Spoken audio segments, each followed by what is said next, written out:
Hello, welcome back to Learn-with-Singam. இது Linux tips and tricks டே 6. இன்னைக்கு நம்ம என்ன பார்க்க போகிறோம் அப்படின்னா லினக்ஸ் பேஷ் ஷெல்லில் வந்து எக்ஸ்பான்ஷன் ஒன்று இருக்குது. ஸோ எக்ஸ்பான்ஷனுங்கிறதுல வந்து பிரேஸ் எக்ஸ்பான்ஷன் தான் நம்ம இன்றைக்கி பார்க்க போகிறோம். ஸோ பிரேஸ் எக்ஸ்பான்ஷனில் நம்ம யூஸ்வலாக எக்ஸ்பான்ஷனில் என்னென்னா which represents the value that will be replaced. So இது எப்படி அப்படிங்கிறத நம்ம பார்ப்போம். ஸோ எக்கோ இப்போ நான் வந்து டைப் கர்லி ப்ராக்கெட்டில் வந்து நான் இப்போ எஃப் இப்போ இதில் என்ன ஆகும்னா டிஒய்பிஇன்னு ஒரு தடவை டைப் ஆகும், இன்னொரு தடவை டிஒய்பி எஃப்னு ஒரு தடவை டைப் ஆகும். ஸோ இந்த மாதிரி you can do echo type say A to Z. So A to Z அது ஃபுல்லாக டைப் ஆகும். அதே மாதிரி இப்போ இதெல்லாம் எதுக்கு யூஸ் ஆகும்னா நீங்கள் ஏதாவது மல்டிபிள் ஃபைல்ஸ் க்ரியேட் பண்ணும், ஒரே file name with different numbers, அதே மாதிரி different file names. If you are wanting to create some files with the same name with different n name or n character அப்படிங்கும் போது நீங்கள் இந்த மாதிரி இது யூஸ் பண்ணிக்கலாம். எக்கோங்கிறது வந்து நம்ம என்ன கொடுக்குறோமோ அதை வந்து பிரிண்ட் பண்ணி கொடுக்கும், ஸ்க்ரீனில் பிரிண்ட் பண்ணுறதுக்காக அந்த கமாண்ட். ஸோ இப்போ வந்து இதுவே வந்து தலைகீழையும் பண்ணலாம், இசட் டு ஏங்கிற மாதிரி. இதே வந்து நம்பர்லேயும் ஒர்க் ஆகும். ஸோ நான் வந்து 1 2 1, 2, 3 பிரிண்ட் பண்ணுறோன்னா 1 2 3. அதே மாதிரி எக்கோ 1 to 100 அப்படின்னு பிரிண்ட் பண்ணலாம், 1 to 500 பிரிண்ட் பண்ணலாம். அதே மாதிரி எக்கோ ஒரு இன்டர்வலில் உங்களுக்கு பிரிண்ட் பண்ணணுன்னா 1 to 50 இந்த இன்டர்வல் ஆஃப் 2. ஸோ இப்படியும் பிரிண்ட் பண்ணலாம் 1 3 5. அதே மாதிரி இதுக்கப்புறம் இதையே நீங்கள் வந்து ஸோ நம்மளுக்கு டேட்டுன்னு ஒரு கமாண்ட் இருக்குது. இதை வந்து நம்ம இதில் பிரிண்ட் பண்ணணும், ஒரு எக்கோவில் பிரிண்ட் பண்ணணும்னா வெறும் டேட்டுன்னு கொடுத்தா வராது. ஸோ டேட்டுங்கிறது வேரியபிளாக இருக்கும். ஸோ அதை என்ன பண்ணணும்னா ஒரு டாலர் சிம்பிள் ப்ராக்கெட்டை முடிச்சுக்கிற மாதிரி. ஸோ இது மாதிரியும் பண்ணலாம். அப்புறம் ஒரு வேரியபிள் நீங்கள் அசைன் பண்ணிக்கலாம். ஒரு வேரியபிள் வந்து Learn-with-Singam அப்படின்னு போடுறோம்னு வச்சுக்கோங்க. இப்போ எக்கோ சப்ஸ்கிரைப் டு வேர் அப்படின்னு போட்டால் சப்ஸ்கிரைப் டு வேர்னு மட்டும்தான் வரும். அந்த நேரத்தில் what you have to do is dollar sign போட்டுக்கணும். டாலர் வேர்னு போட்டால் சப்ஸ்கிரைப் டு சிங்கம். ஸோ இந்த மாதிரி வரும். அதே மாதிரி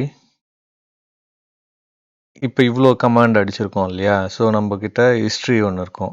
ஸோ ஹிஸ்ட்ரியை நம்ம பார்க்குறதுக்கு அப் ஆரோ அழுத்தினா எல்லாமே உங்களுக்கு நம்ம என்னெல்லாம் டைப் பண்ணியிருக்கோம் இது வரைக்கும் அப்படிங்கிறது எல்லாமே வரும். இப்போ நம்ம வந்து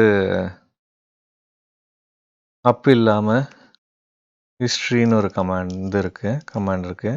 ஸோ ஹிஸ்ட்ரியில் பார்த்தீங்கன்னா இதில் எல்லா கமாண்டுமே வரும். இப்போ இதில் வந்து உங்களுக்கு இந்த நம்பரும் வந்துடுறது, நம்பர் கூட அந்த கமாண்டும் வருது இல்லையா. ஸோ இப்போ வந்து நம்ம இந்த number 74 75 say for example we'll do this 159. So 159 பண்ணுறதுக்கு சிம்பிளஸ்ட் வே என்னென்னா ஒரு எக்ஸ்க்ளமேட்ரி மார்க்கு 159 அப்படின்னு போட்டால் அந்த கமாண்ட் 159ல் என்ன கமாண்ட் இருக்கோ அந்த கமாண்ட் வந்துடும். ஸோ அதே மாதிரி டபுள் எக்ஸ்க்ளமேட்டரி போட்டிங்கன்னா ப்ரீவியஸாக என்ன கமாண்ட் யூஸ் பண்ணீங்களோ அது வரும். ஸோ ப்ரீவியஸாக நம்ம யூஸ் பண்ணது அதே கமாண்ட் தான். ஏன்னா ப்ரீவியஸாக யூஸ் பண்ணது 159 யூஸ் பண்ணியிருக்கோம், அதே கமாண்ட். ஸோ அதே வந்துடும். ஸோ இந்த மாதிரி எக்ஸ்க்ளமேட்டரி, டபுள் எக்ஸ்க்ளமேட்டரி மார்க்லாம் எங்கே யூஸ் ஆகும் அப்படின்னா, இப்போது ஒரு கமாண்ட் நம்ம டைப் பண்ணுறோம், அப்டேட் டைப் பண்ணுறோன்னு. ஸோ இந்த கமாண்ட் வந்து சூப்பர் யூசரில் மட்டும்தான் ரன் ஆகும். நம்ம வந்து சூடோ பர்மிஷன் வேணும். ஸோ நம்ம வந்து சூடோ டபுள் எக்ஸ்க்ளமேட்டரி போட்டோன்னா அந்த கமாண்டு யூஸ் ஆகும். ஸோ இதே மாதிரி எனி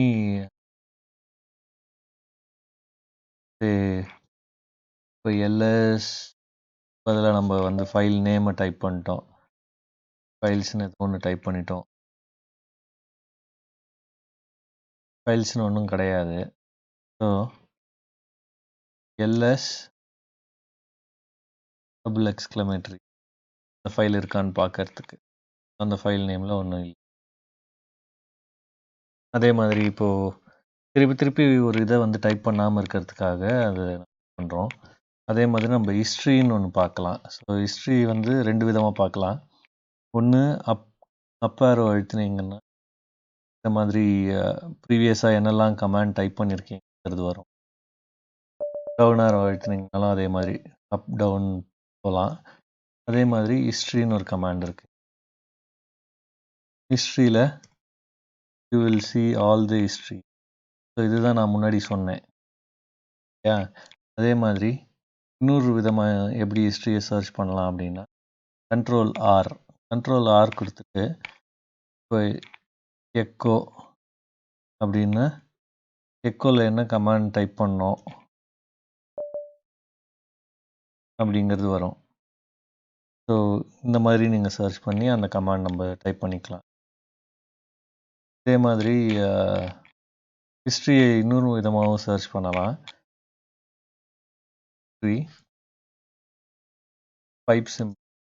ஸோ கிரப்னு ஒரு கமாண்ட் இருக்குது. கிரப் என்ன பண்ணோம் அப்படின்னா, நம்ம கொடுக்குற வார்த்தை அந்த ஒரு பர்டிகுலர் வேரியபிளில் இருக்கா. இப்போ ஹிஸ்ட்ரியில் வர அவுட்புட்டை வந்து இந்த பைப் சிம்பிள் கொடுத்தோன்னா ஹிஸ்ட்ரியில் வர அவுட்புட்டை வந்து இன்புட்டாக கிரப் கமாண்டுக்கு யூஸ் பண்ணிக்கிறோம். கிரப் கமாண்டில் வந்து இன்புட் வந்து எக்கோன்னு போட்டோன்னா எக்கோங்கிற ஒரு வார்த்தை எங்கெல்லாம் அந்த ஹிஸ்ட்ரி கமாண்டில் இருக்கோ அதெல்லாம் எடுத்துகிட்டு வான்னு சொல்கிறேன். ஸோ எங்கெல்லாம் ஹிஸ்ட்ரியில் எக்கோங்கிற கமாண்ட் இருக்குது வரும். ஸோ இப்போ ஹிஸ்ட்ரின்னு வெறும்னு டைப் பண்ணினோன்னா எல்லாம் மொத்தமாக வரும். அதை நீங்கள் ஸ்க்ரால் டவுன் பண்ணி எல்லாமே சர்ச் பண்ணணும். அது மாதிரி பண்ணாமல் நம்மளுக்கு பர்டிகுலராக உங்களுக்கு வந்து என்ன கமாண்ட் டைப் பண்ணோம் அப்படிங்கிறது தெரியல, எக்கோக்கு பதிலாக ஏதோ ஒன்று எல்எஸ்ன்னு ஒன்று டைப் பண்ணிருக்கோம் இல்லையா, எல்எஸ் நிறைய டைப் பண்ணியிருக்கோம், என்னெல்லாம் எல்எஸ் டைப் பண்ணியிருக்கோம் அப்படிங்கிறது வரும். ஸோ இதுவும் இந்த மாதிரியும் நீங்கள் சர்ச் பண்ணலாம். அதே மாதிரி இந்த கேர்லி ப்ராக்கெட், நான் முதல்ல சொன்ன கேர்லி ப்ராக்கெட் நம்மளுக்கு எதுக்கு யூஸ் ஆகும் அப்படின்னு நான் சும்மா ஒரு எக்ஸாம்பிளுக்கு சொல்கிறேன். ஒரு எக்ஸாம்பிளுக்கு நீங்கள் வந்து ஒரு file echo file multiple file name create பண்ணணும் 1 to 100. So it will generate 1 to 100ங்கிற ஒரு வேரியபிள் நேம் க்ரியேட் பண்ணிடும். ஸோ நீங்கள் வந்து ஒரு ஃபைல் நேம் க்ரியேட் பண்ணணுன்னா இதை வந்து நீங்கள் ஸ்கிரிப்டில் எழுதலாம். ஸோ அந்த ஸ்கிரிப்டை நம்ம வந்து எப்படி எழுதலாம் அப்படிங்கிறது நாளைக்கு பார்க்கலாம். ஷெல் ஸ்கிரிப்டிங் எப்படி பண்ணுறது அப்படிங்கிறத நம்ம பார்க்கலாம். இந்த வீடியோ உங்களுக்கு பிடிச்சிருந்ததுன்னா லைக் பண்ணுங்கள், ஷேர் பண்ணுங்கள், சப்ஸ்கிரைப் பண்ணுங்கள். அப்புறம் உங்களுக்கு ஏதாவது கொஸ்டின் இருந்ததுன்னா கமெண்ட்டில் கேளுங்க, இல்லைன்னா learnwithsingam@gmail.com கேட்கலாம்.